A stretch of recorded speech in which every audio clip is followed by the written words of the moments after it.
Good morning students. आज अपने 12th agriculture chemistry का जो चैप्टर नंबर 5 चल रहा था, पहले अपन पाठ का नाम लिख लेते हैं। आपके अध्याय नंबर 5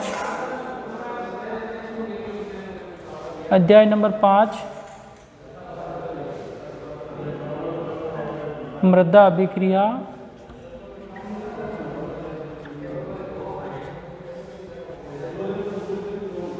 अध्याय नंबर 5 मृदा अभिक्रिया चल रहा था और मृदा अभिक्रिया के अंदर अपन ने बातें कर ली थी उभय प्रतिरोधक क्षमता के बारे में पढ़ रहे थे अपन कि उभय प्रतिरोधक क्षमता को किस प्रकार से अपन समझ सकते हैं, इसके बारे में अपन ने पढ़ा था। इसकी परिभाषा पढ़ ली। उभय प्रतिरोधक क्षमता किसे कहेंगे अपन कि उभय प्रतिरोधक क्षमता वह होती है जिसके अंदर अपन किसके बारे में बात करते हैं। उभय प्रतिरोधक क्षमता के अंदर कि जो पीएच में परिवर्तन करने के लिए उसके अंदर बहुत अधिक मात्रा का प्रयोग करना पड़ता है। क्या करना पड़ता है? पीएच में परिवर्तन करने के लिए अपन को क्या करना पड़ेगा? आपको विलयन के अंदर अधिक मात्रा का प्रयोग करना पड़ेगा, अधिक मात्रा का डालनी पड़ेगी। अगर अपन कम मात्रा डालते हैं तो पीएच क्या रहता है? आपके अपरिवर्तित रहता है। कब? जब अपन उसके अंदर क्या करते हैं? कम मात्रा का प्रयोग करते हैं। ये अपन ने बात कर ली थी पिछली क्लास तक। अब पीएच में परिवर्तन के अंदर कम मात्रा का प्रयोग करते हैं तो पीएच अपरिवर्तित रहता है, जिसको अपन ने किस संदर्भ में पढ़ा था? उभय प्रतिरोधक क्षमता। और पिछली क्लास में अपन ने उभय प्रतिरोधक क्षमता के गुण पढ़ लिए थे। उभय प्रतिरोधक के अपन ने क्या पढ़ लिए थे? गुण पढ़ लिए थे। उभय प्रतिरोधी विलयन के गुण के अंदर दो गुण पढ़े थे अपन ने पिछली क्लास में कि गुणों के अंदर अपन ने पढ़ा था आपके ये क्या होता है, इसका पीएच का निश्चित होता है। उभय प्रतिरोधी विलयन का पीएच निश्चित होता है। परबर अम्ल एवं क्षार की अल्प मात्रा पर पीएच अपरिवर्तित रहता है। फिर अपन ने दूसरी बात की कि पीएच अधिक समय तक स्थिर भी रह सकता है और इसके ऊपर तनुता का अधिक प्रभाव नहीं पड़ता। तनुता के बारे में अपन ने बात कर ली थी। तनुता का मतलब ऐसा विलयन जिसके अंदर कोई पदार्थ की मात्रा कम और जल की मात्रा ज़्यादा हो, वो क्या तनु विलयन कहलाता है। और एक होता है सांद्र विलयन, जिसके अंदर क्या होती है? सांद्र और तनु के बारे में कल मैंने आपको बता दिया था पूरा डिटेल से। सांद्र और तनु विलयन, सांद्र विलयन और तनु विलयन, इसके बारे में मैंने आपको बता ही दिया था कि सांद्र विलयन जिसके अंदर पदार्थ की मात्रा ज़्यादा और तनु विलयन जिसके अंदर पदार्थ की मात्रा कम। तो इस प्रकार से अपन ने बातें कर ली थी सांद्र और तनु के बारे में। अब इसके आगे अपन पढ़ते हैं कि मृदा के अंदर उभय प्रतिरोधन का क्या प्रभाव रहता है और इसके अलावा आपके उभय प्रतिरोधक क्षमता के महत्व के बारे में, जो आज आपकी ये लास्ट क्लास रहेगी। इस चैप्टर की कंप्लीट हो जाएगा। इसके बाद में आगे की बातें अपन अगली क्लास में करेंगे, जिसके अंदर है आपके अगला है आपके क्या है टॉपिक है, जिसके अंदर अपन पढ़ेंगे मृदाओं में उभय प्रतिरोधन क्या होता है।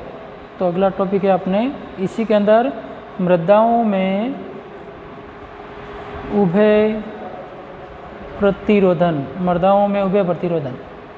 अब मृदाओं में उभय प्रतिरोधन से क्या तात्पर्य है, इसके बारे में बात करें तो मृदाओं के अंदर उभय प्रतिरोधन से तात्पर्य है कि मृदाओं में उभय प्रतिरोधन ये प्रदर्शित करता है कि मृदा का पीएच का मान के निश्चित परिवर्तन लाने के लिए अपन को मृदा निलंबन में क्या करना पड़ेगा? H+ और OH आयनों की मात्रा में जितना अम्ल डालना आवश्यक होता है उससे अधिक डालना पड़ेगा। मतलब मृदा का जैसे पीएच आपके पास में क्या है, वो कोई अम्लीय मृदा है तो उसके अंदर आपको क्या करना है? अम्लीय मृदा के अंदर H+ आयन होते हैं तो अपन को क्या इसके विपरीत अम्लीय मृदा के अंदर क्या डालना पड़ेगा? अपन को उसको क्षारीय बनानी है तो उसके अंदर अपन को OH आयन डालना पड़ेगा। OH आयन की मात्रा क्या होगी? अपन को आवश्यकता से क्या डालनी पड़ेगी? आपको आवश्यकता से अधिक डालनी पड़ेगी। आवश्यकता से अधिक डालनी पड़ेगी। तो अगर अपन को पीएच में परिवर्तन करना है तो उसके अंदर आवश्यकता से अधिक क्या डालनी पड़ेगी? आपको दूसरा पदार्थ अम्लीय पदार्थ है तो उसके अंदर आवश्यकता से अधिक क्षारीय पदार्थ डालना पड़ेगा, और क्षारीय पदार्थ है तो उसके अंदर अम्लीय पदार्थ आवश्यकता से अधिक डालना पड़ेगा। अगर कम डालते हैं तो वो पीएच में क्या रहेगा? आपके मृदा का पीएच उतना ही बना रहेगा। आगे बात समझें तो पहली बात है कि पीएच क्या है। पीएच में अगर आपको परिवर्तन करना है तो उसके अंदर आपको अम्लीय मृदा के अंदर OH आयन डालने पड़ेंगे और क्षारीय मृदा का जो विलयन है उसके अंदर आवश्यकता से अधिक अपन को H+ आयन डालना पड़ेंगे। तो इस प्रकार से आप डाल सकते हैं तो मृदा के अंदर क्या होगा? पीएच में परिवर्तन हो सकता है। अगली बात समझ में, पीएच में परिवर्तन करने के लिए अपन को क्या करना पड़ेगा? आपके अम्लीय मृदा और क्षारीय मृदा के अंदर दोनों के अंदर अम्लीय मृदा के अंदर H+ आयन की प्रधानता होती है और क्षारीय मृदा में OH आयन की। तो आपको अम्लीय मृदा को क्षारीय करना है तो उसके अंदर आपको क्या करना पड़ेगा? इसके अंदर अम्लीय मृदा को क्षारीय करना है तो तो उसके अंदर आपको OH आयन डालना पड़ेगा, और क्षारीय मृदा को अम्लीय करना है तो H+ आयन की मात्रा किससे आवश्यकता से अधिक डालेंगे, तभी वो उसके pH में क्या होगा, परिवर्तन होगा। अगर अपन नॉर्मल कम मात्रा डालते हैं तो उभय प्रतिरोधी विलयन क्या करता है, वो उसको pH के अंदर परिवर्तन होने से क्या हो जाएगा, उभय प्रतिरोधन pH में परिवर्तन का विरोध करता है, प्रतिरोध उत्पन्न करता है उसके अंदर। अगली बात समझ में, तो उभय प्रतिरोधी विलयन pH में परिवर्तन का विरोध करता है। इसके अलावा ये उभय प्रतिरोधी क्रिया pH में परिवर्तन का दुर्बल अम्लों लवणों के कारण क्या होता है, उभय प्रतिरोधी विलयन कोलाइड विघटन से भी समझ सकते हैं अपन, है ना, सक्रिय अम्लता पैदा कर देता है। इसके अलावा अधिशोषित हाइड्रोजन अविघटित रहती है, और उनकी कमी दूर करने के लिए अपन H+ आयन मृदा के विलयन में देते हैं, जिससे pH में कम अंतर आता है। अगली बात हम, तो मृदाओं के अंदर अगर आपको करना है pH में परिवर्तन, तो अपन क्या कर सकते हैं, मृदाओं के अंदर pH में परिवर्तन करने के लिए उभय प्रतिरोधी विलयन होने के कारण उसके अंदर अपन को आवश्यकता से अधिक क्या डालना पड़ेगा, आपके आवश्यकता से अधिक आपको H+ आयन या OH आयन डालना पड़ेगा, जिससे उसके pH में परिवर्तन होगा। तो ये बातें आप ध्यान रखें। जैसे अधिशोषित आयन है तो वो आपके निश्चित होगी, उसके अंदर अधिशोषित जो H+ आयन है आपके पहले से ही अधिशोषित H+ और अधिशोषित H+ आयन है या फिर एल्यूमिनियम आयन है, इन दोनों की मात्रा आयन्स की निश्चित अम्लता होती है, निश्चित अम्लता पाई जाती है। अगर अपन को इसके अंदर परिवर्तन करना है और सक्रिय अम्लता, तो मृदा विलयन में H+ आयन, मृदा विलयन H+ और 3 आयन्स ये क्या करेंगे, आपके मृदा विलयन में होंगे, तो ये आपके क्या दर्शाएंगे, आपके सक्रिय अम्लता दर्शाएंगे। तो इस प्रकार से आपके कोलाइड विलयन में परिवर्तन करने के लिए आपको अधिशोषित आयन है उनके विपरीत डालना पड़ेगा, जिससे क्या होगा, उसके अंदर प्रतिरोधी विलयन के अंदर परिवर्तन होगा। ठीक है, अब अपन बात करें इसकी, ये तो हो गए मृदाओं के संबंध में कि मृदा के अंदर अपन को आवश्यकता से अधिक पदार्थ डालेंगे तभी उसके अंदर pH होगा, नहीं तो pH परिवर्तित नहीं होगा। अब इसके अलावा मृदा के अंदर उभयधर्मी क्या होते हैं, उभय प्रतिरोधन क्षमता की बात करें अपन, तो ये तो अपन ने उभय प्रतिरोधक के बारे में पढ़ लिया कि pH में परिवर्तन का प्रतिरोध करते उत्पन्न करते हैं। अब है उभय प्रतिरोध क्षमता, अब है उभय प्रतिरोध क्षमता की बात करें अपन, उभय प्रतिरोध क्षमता, तो उभय प्रतिरोध क्षमता के अंदर अगर अपन मैं परिभाषा की बात करूं आपके लिए, तो मृदा में अम्ल या क्षार मिलाने से, मृदा में अम्ल या क्षार मिलाने, मृदा में अम्ल या क्षार मिलाने से उसके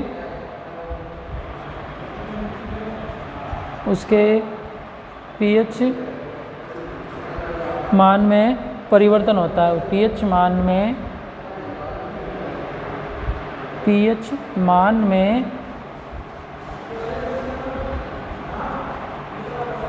मान में परिवर्तन होता है, तो होता है अर्थात मृदा अम्ल व क्षार दोनों के लिए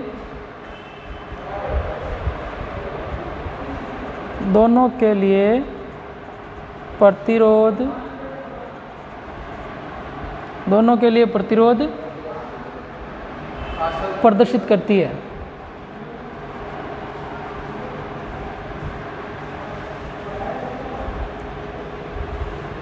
इसलिए ये उभयधर्मी कहलाते हैं। अब देखो उभयधर्मी से क्या तात्पर्य हुआ, आपके उभयधर्मी के अंदर क्या होगा कि मृदा में अम्ल या क्षार मिलाने से उसके pH मान में क्या होगा, pH मान में परिवर्तन होगा। अगर अपन अम्ल मिलाएंगे तो भी pH मान क्या होगा, आपका कम होगा, क्षार मिलाएंगे तो pH मान बढ़ेगा। अर्थात मृदा अम्ल एवं क्षार दोनों के लिए क्या करती है, प्रतिरोध प्रदर्शित करती है। इसलिए इसे अपन मृदा को अपन क्या कहते हैं, अपन के उभयधर्मी कहते हैं। किसको, मृदा क्या करती है, आपके उभयधर्मी का कार्य करती है। इससे क्या तात्पर्य हुआ कि मर्दा के अंदर अपन कुछ भी मिलाएंगे, जैसे अगर आप अम्ल मिलाते हो या क्षार मिलाते हो, कुछ भी मिलाते हो, अम्ल मिलाएंगे अपन तो पीएच का मान क्या होगा, पीएच कम होगा। और अगर अपन क्षार मिलाएंगे उसमें तो पीएच क्या होगा आपके, ज़्यादा होगा। यही बात समझ, अम्ल मिलाएंगे तो पीएच मान कम होगा और क्षार मिलाएंगे तो पीएच मान ज़्यादा होगा।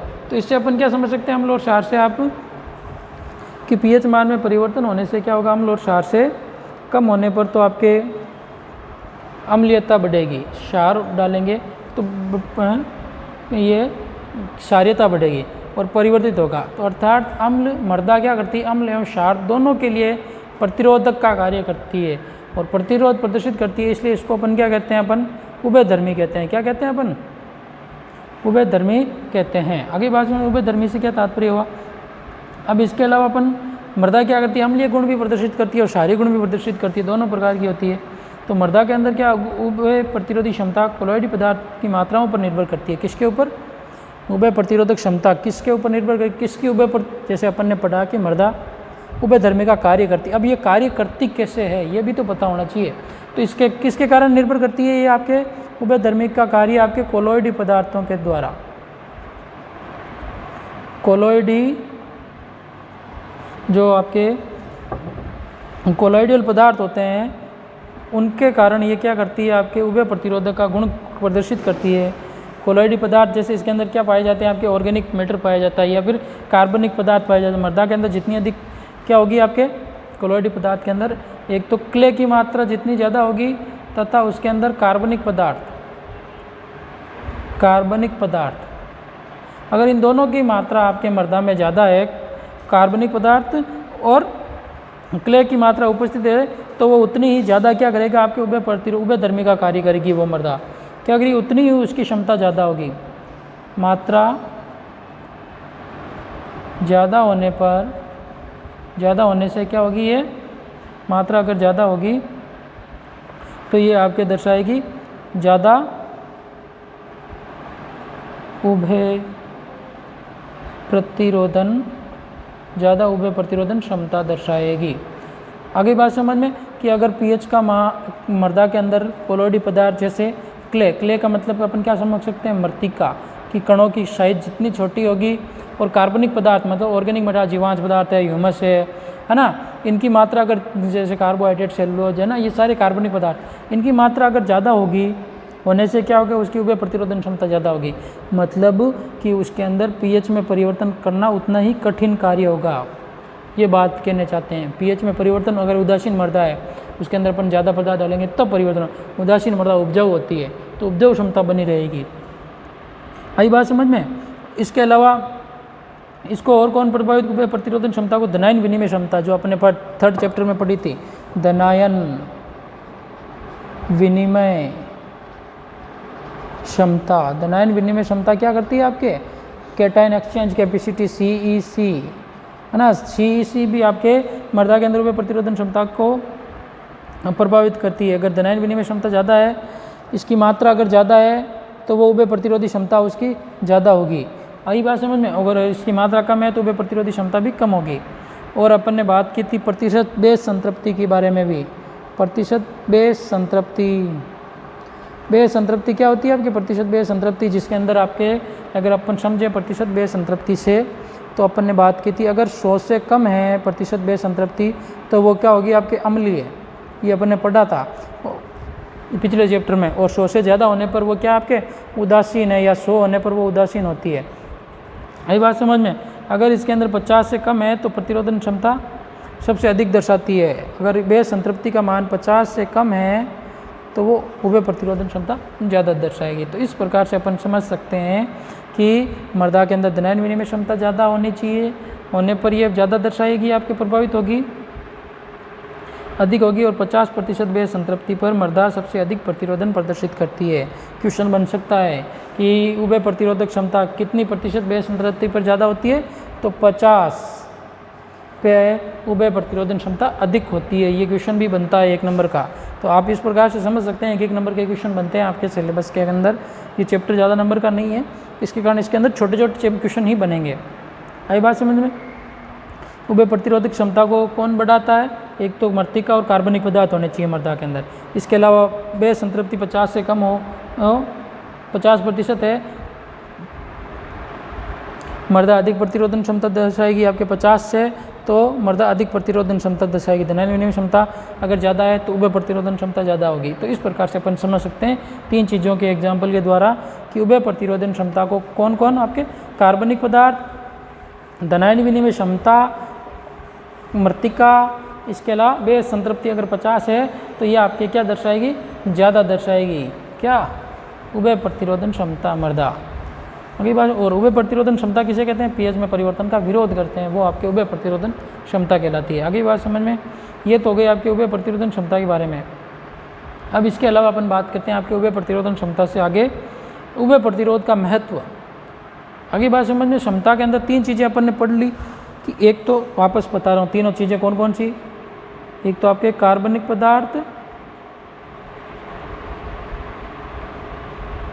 पदार्थ तथा मृतिका या फिर क्ले कह दो आप, है ना, एक ही बात है, दोनों इंग्लिश में क्ले।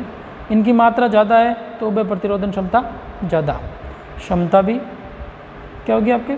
ज़्यादा होगी। दूसरी बात की अपन ने धनायन विनिमय क्षमता।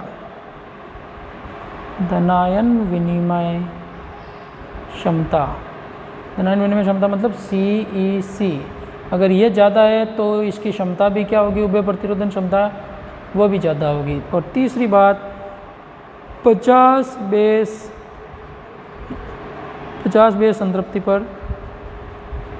संतृप्ति पर क्या होगी? उसकी क्षमता ज़्यादा होगी। तो ये तीनों चीज़ें एक एक नंबर के इक्वेशन बनाते हैं आपके उभय प्रतिरोध क्षमता के अंदर कि क्षमता कैसे बढ़ेगी? कार्बनिक पदार्थ और मृतिका से धनायन विनिमय क्षमता ज़्यादा होगी तो, और 50% बेस संतृप्ति पर सबसे अधिक प्रतिरोध दर्शाती है मृदा। तो ये चीज़ें अपन ने पढ़ी। इसके अलावा आपके और चीज़ें हैं जैसे उभय प्रतिरोध क्षमता का महत्व। ये इंपॉर्टेंट क्वेश्चन आया हुआ भी है आपके और आ भी सकता है। उभय प्रतिरोध क्षमता का महत्व, उभय प्रतिरोध का महत्व क्या है जो आपके लिए इम्पोर्टेंट रहेगा? 2 महत्व हैं इसके। उभय प्रतिरोध क्षमता, उभय प्रतिरोध का महत्व, उभय प्रतिरोध का महत्व के बारे में पढ़ें अपन। तो उभय प्रतिरोध के महत्व के संदर्भ में इसके 2 प्रकार के महत्व हैं। उभय प्रतिरोध क्या करता है? परिभाषा से अपन महत्व भी समझ सकते हैं कि परिभाषा क्या है उभय प्रतिरोध की, कि अगर इसके अंदर pH के मान में अगर ज़्यादा परिवर्तन, pH को क्या करता है? स्थायी रखता है। ये क्या करता है? आपके pH के मान को स्थायित्व प्रदान करता है। अभी बात समझ, अगर pH के मान में स्थायी है तो वो pH उसका उभय प्रतिरोध क्षमता ज़्यादा होगी। अगर pH के मान में परिवर्तन है तो उसकी उभय प्रतिरोध क्षमता कम होगी। तो इसके महत्व भी वही आपके होंगे कि pH के मान में पहला होगा आपके pH मान का स्थायीकरण। क्या होगा आपके? पहला pH मान का, मृदा pH का स्थायीकरण। तो पहला महत्व होगा मृदा pH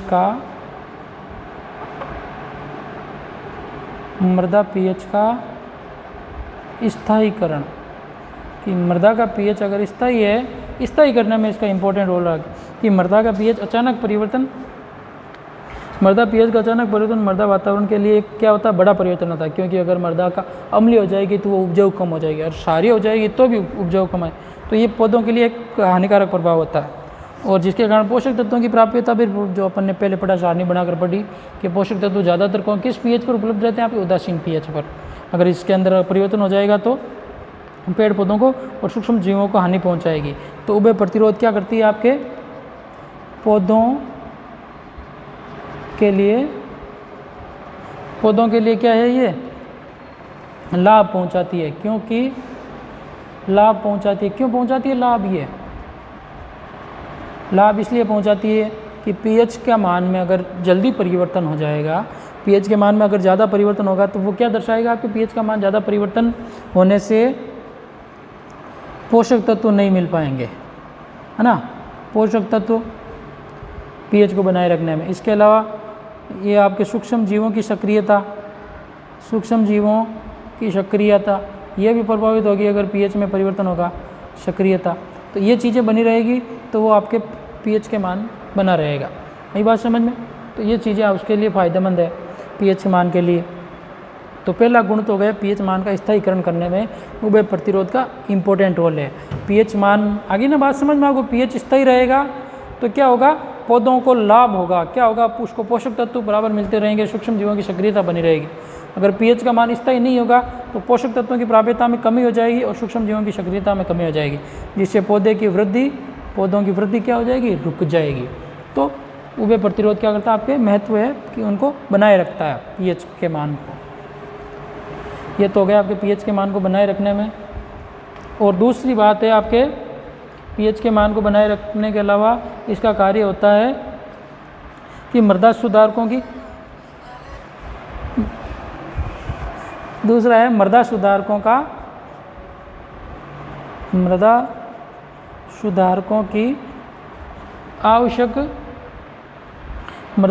की आवश्यक मात्रा बनाए रखता है। मृदा सुधारकों की आवश्यक मात्रा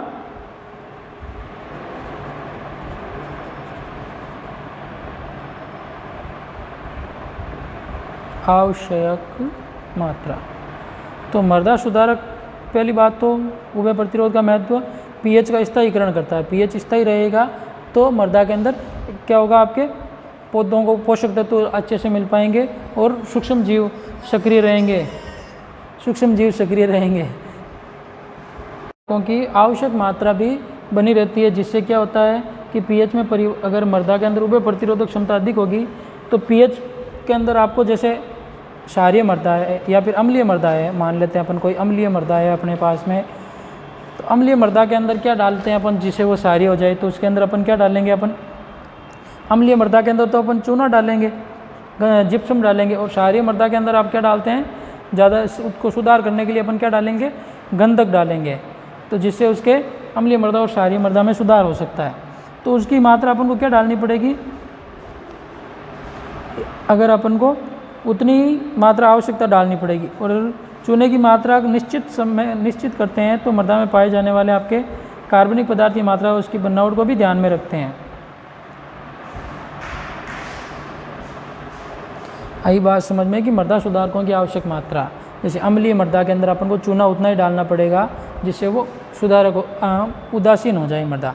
और क्षारीय मृदा है उसके अंदर अपन को गंधक उतनी मात्रा डालेगी जिससे क्या होगा, उसके अंदर कार्बनिक पदार्थ हैं उनकी निश्चित,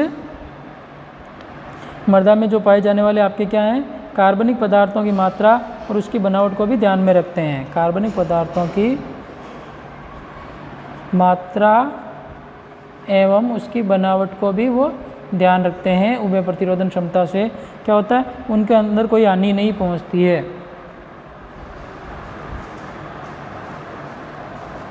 तो इस प्रकार से अपन समझ सकते हैं कि मृदा सुधारकों की भी आवश्यक मात्रा होती है जिससे मृदा के अंदर कोई नुकसान नहीं पहुंचे। आई बात समझ में। तो अपन ने इस चैप्टर के अंदर पढ़ लिया है आपके मृदा पीएच के संदर्भ में कि मृदा का पीएच को अपन किस प्रकार से आपके स्टेबलाइज कर सकते हैं। तो मृदा का पीएच अगर उदासीन बना रहेगा तो मृदा उतनी अच्छी रहेगी। ठीक है, तो इस चैप्टर को ये आपके ख़त्म हो जाता है इसके साथ में कि ये चैप्टर के संबंध में जितनी भी बातें हैं वो कंप्लीट हो गई है कि अपन ने पढ़ लिया कि मृदा उभय प्रतिरोध का महत्व क्या है। दो प्रकार के महत्व पढ़ लिए, मृदा पीएच का स्थायीकरण और मृदा सुधारकों की आवश्यक मात्रा से अधिक। ठीक है, जिससे क्या होता है, मृदा का पीएच बना रहता है, मृदा को उचित पोषक तत्व प्राप्त होते रहते हैं और इसके अलावा मृदा के अंदर जो भी आपके हानिकारक तत्व हैं वो सारे कमी हो जाती है और पोषक तत्व आसानी से पादप को मिल सकते हैं। तो इस प्रकार से अपन ने आज के क्लास के अंदर उभय प्रतिरोधक क्षमता का मृदा के अंदर उपयोगिता पढ़ ली और उभय प्रतिरोधक क्षमता की क्या होता है। तो उभय प्रतिरोध को एक बार मैं वापस बता दूं आपके कि उभय प्रतिरोध क्या होता है कि पीएच में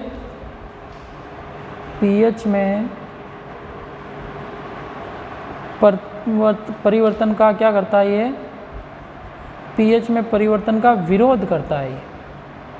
पीएच में परिवर्तन का विरोध करता है ये उभय प्रतिरोध। सिंपल सी बात है, अगर ये विरोध करेगा तो उतनी ही अच्छी रहेगी उस मृदा के लिए बातें, क्योंकि मृदा जितनी अच्छी रहेगी, मृदा का पीएच अगर जितना कम परिवर्तन होगा तो मृदा उतनी ही आपके लिए लाभदायक रहेगी। तो इस प्रकार से अपन समझ सकते हैं कि मृदा के अंदर कौन कौन सी बातें है और पीएच किस प्रकार से मृदा के अंदर उपयोगिता दर्शाता है। ये सारी चीज़ें अपन ने आज की क्लास में कर ली है। तो ओके, गुड लक, धन्यवाद। आगे की बातें अपन अगली क्लास में करेंगे।